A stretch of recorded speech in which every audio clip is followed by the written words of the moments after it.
आप यूनिवर्सिटी से कब आए? ऊबर पे आया था।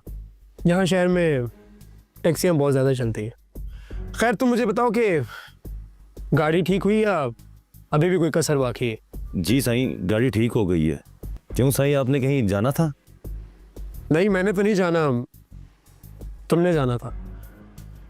खैर मुझे एक बात बताओ कि यूनिवर्सिटी की बातें घर में तुमने बताई? साईं वो उस बड़े साईं सरकार ने। चलो अच्छा हुआ कि बाबा सही को भी खबर होगी। खैर मेरी अगली बात गौर से सुनो। ये लो, मोटरसाइकिलों वाली मार्केट जाओ, वहाँ से एक 10 साल पुरानी मोटर बाइक खरीद के लाओ।